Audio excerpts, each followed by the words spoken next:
Good morning. Welcome back to Nurs 238, Classification and Management of Mental Disorders. We are going to look at anxiety and all the anxiety disorders in this session. I think we have 2 sessions for anxiety disorders.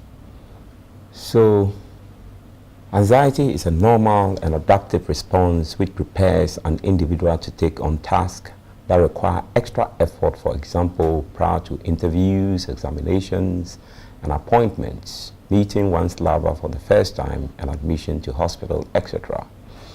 In all these situations, one experiences some level of anxiety that keeps one alert or awake, a little keyed up to be able to face the impending danger more appropriately.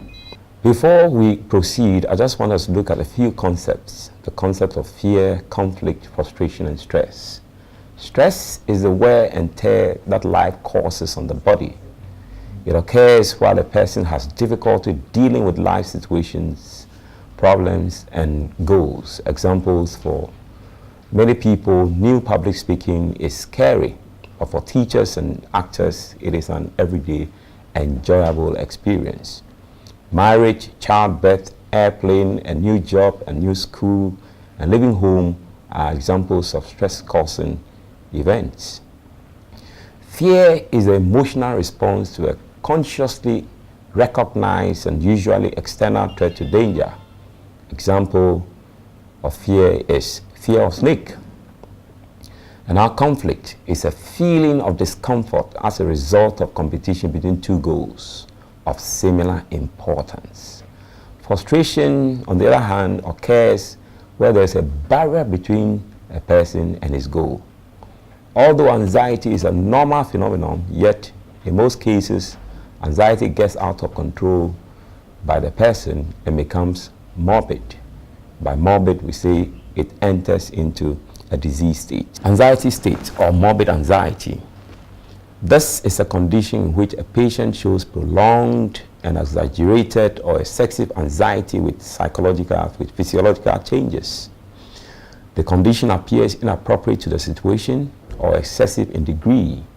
It is a maladaptive response, serves no useful purpose, and is the commonest mental illness that can occur. It occurs in all ages: childhood, adolescent, adult life, or old age in any degree or severity. Women are more apt to have anxiety reactions than men. They have anxieties about menstruation, pregnancy, menopause, etc. What are the causes of anxiety? Let's look at the biological causes. Gamma-aminobutyric acid is the amino acid or neurotransmitter believed to be dysfunctional in anxiety disorders.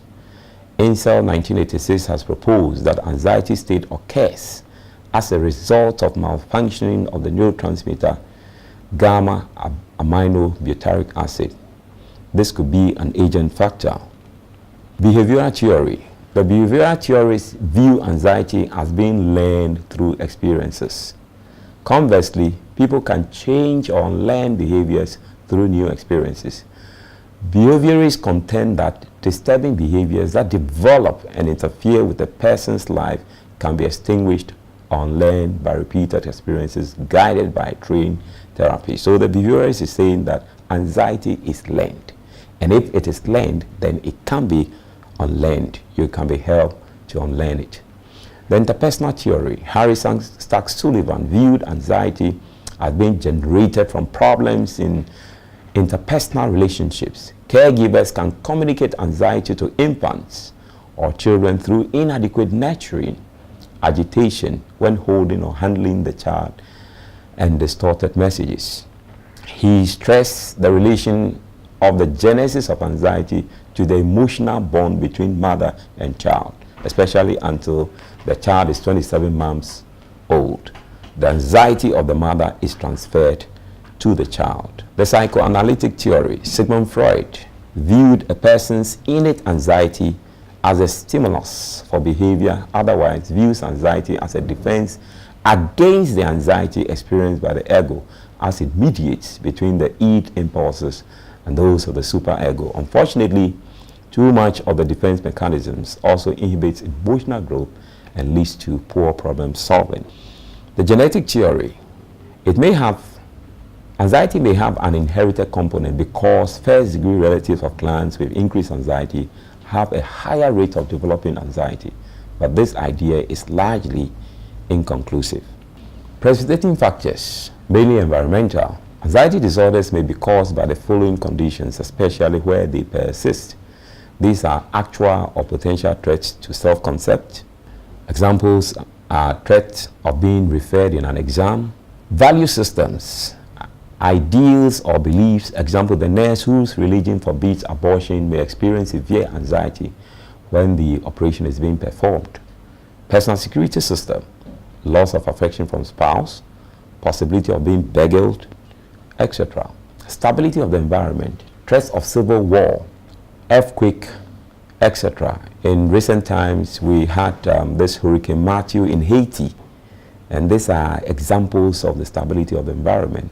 Then we have role function, example, losing an election and being demoted to a junior rank or being promoted to a higher or more demanding positions. Other precipitating causes include changing from adolescence to adulthood, situational crisis, sudden bereavement, etc. The personality of anybody suffering from anxiety is called the anxious person. Generally, they are timid, they are uncertain, there is apprehension, they are easily embarrassed and afraid of others. Now we have levels of anxiety. The first one I want to look at is mild anxiety. And mild anxiety is a sensation that something different warrants special attention.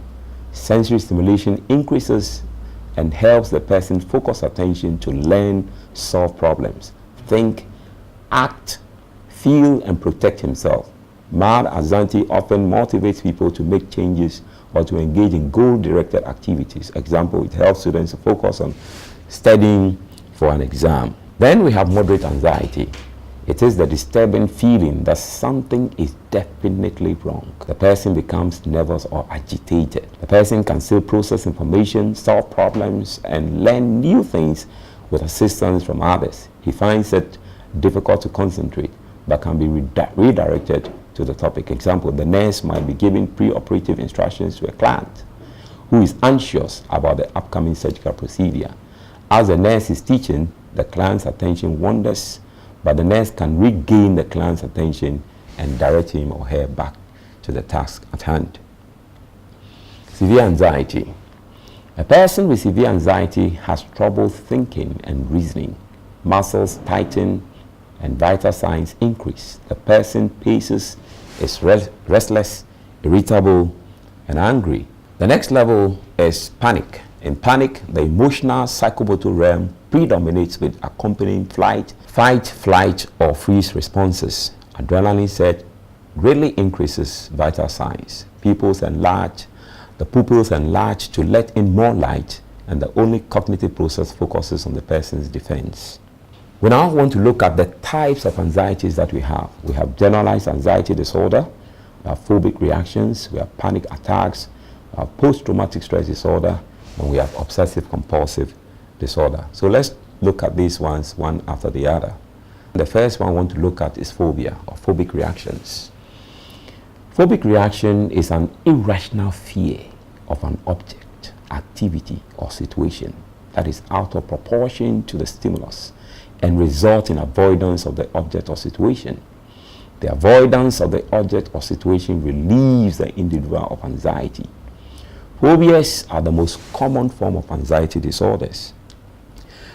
These are some types of phobic reactions or types of phobias. We have acrophobia, that is fear of height. We have agoraphobia, fear of open spaces. We have grecophobia, is fear of home. We have ophidophobia, that is fear of snakes. We have thanatophobia, is fear of heat. Simple phobia, this is indicated when an individual shows persistent, irrational fear and avoidance of a particular object or situation. And social phobia is compelling desire to avoid situations in which one is exposed to the scrutiny of others. This fear is much stronger than normal anxiety, and most people experience.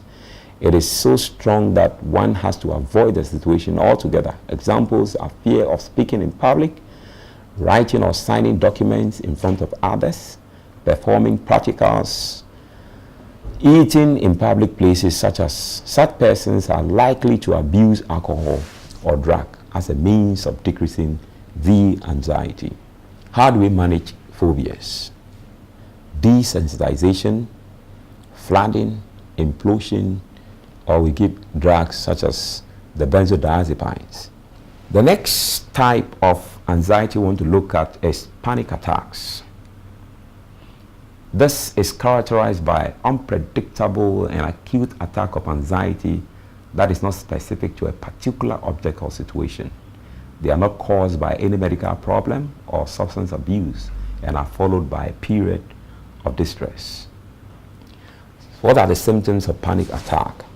There is intense fear, discomfort, dyspnea or shortness of breath, palpitation or pounding heart, choking sensation, there's dizziness, there's sweating, shaking or trembling, chest pain, fear of dying, chills, paresthesis or numbness or tingling sensations. These symptoms develop abruptly and reach a peak within 10 minutes and may last up to 1 hour. At least 4 of these symptoms are present in a full-blown panic attack. How do we manage panic attack? Give antidepressants if depression is present, give benzodiazepines, or give tricyclic antidepressants, or do a relaxation therapy. These are the references that you need to look at to read more about panic attacks.